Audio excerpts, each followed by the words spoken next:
రామనామం అత్యంత మహిమాన్వితం. రాముని నామాన్ని జపిస్తే చాలు సకల పాపాలు తొలగిపోతాయని భక్తులు విశ్వసిస్తారు. శ్రీరామనామ జపం చేస్తూ చాలా మంది భక్తులు రామకోటి లిఖిస్తారు. కానీ హైదరాబాద్లోని చందానగర్కు చెందిన విష్ణు వందన అనే మహిళ ఏకంగా బియ్యపు గింజలపైన రామనామాన్ని లిఖిస్తూ తన భక్తిని చాటుకుంటున్నారు.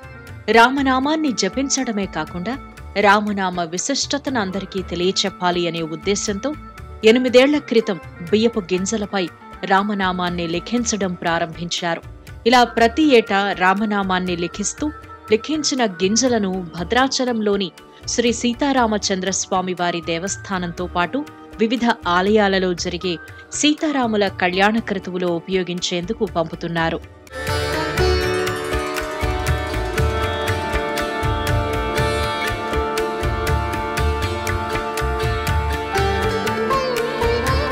రెండు 2016 నుంచి బియ్యపు గింజలపై శ్రీరామనామం రాయటం ప్రారంభించిన వందన ఇప్పటి వరకు 8,75,000కు పైగా బియ్యపు గింజలపై రామనామాన్ని లిఖించారు.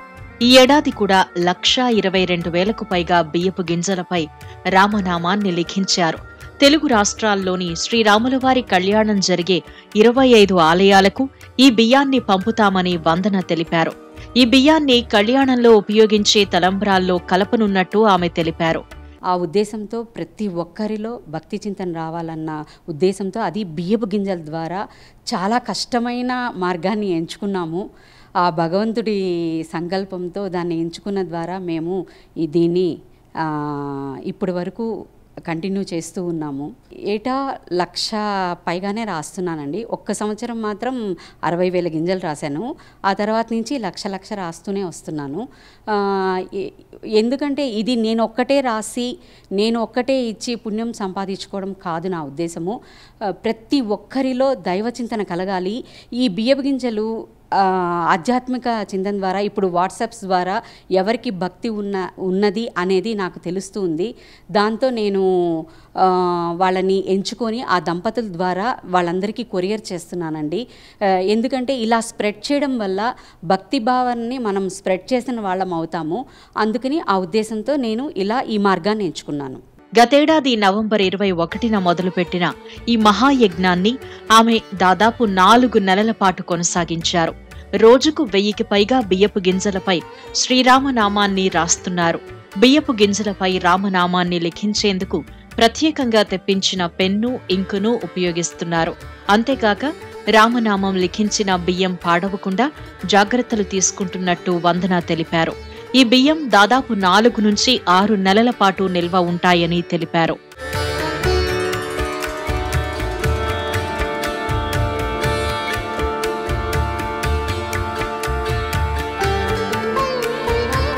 ఓపిక ఉన్నంత వరకు ఈ గొప్ప పనిని కొనసాగిస్తాను అని, రామనామాన్ని విశ్వవ్యాప్తం చేయటంలో తన వంతు పాత్రను పోషిస్తానని అంటున్నారు వందన. ఇప్పుడు ఈ ఏడాది ఏప్రిల్ 15న జరగబోయే రాములవారి కళ్యాణంలో ఈసారి 25 ఆలయాలకి, అంటే హైదరాబాదు, తెలంగాణ, ఆంధ్రప్రదేశ్, కర్ణాటక, ఒరిస్సా ఈ 25 ఆలయాలకి అందజేస్తున్నానండి. ఎందుకంటే చాలా పెయిన్గా ఉంటుంది.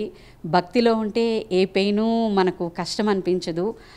ఒక రామాయణం మనకి ఏం నేర్పించిందంటే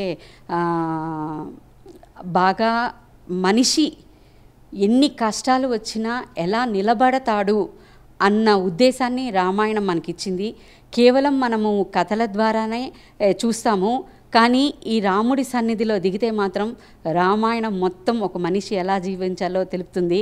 ఆ ఉద్దేశంతో ప్రతి ఒక్కరికి ఈ కొరియర్ ద్వారా అందుతాయి కదండి, వాళ్ళ చేతిలో పట్టుకొని చూస్తారు, అబ్బా ఇంతటి మహత్యం గల కళ్యాణ తలంబ్రాలు మన చేతికి వచ్చాయి, మనము మారచ్చు, ఇంకొంచెం సేవా మార్గంలో నిలవచ్చు అన్న చైతన్యం తీసుకురావాలన్నది నా ఉద్దేశం. ప్రతి సంవత్సరం నవంబర్ 21న ప్రారంభిస్తున్నానండి. ఈ 8 ఏళ్లగా కూడా అదే జరుగుతుంది.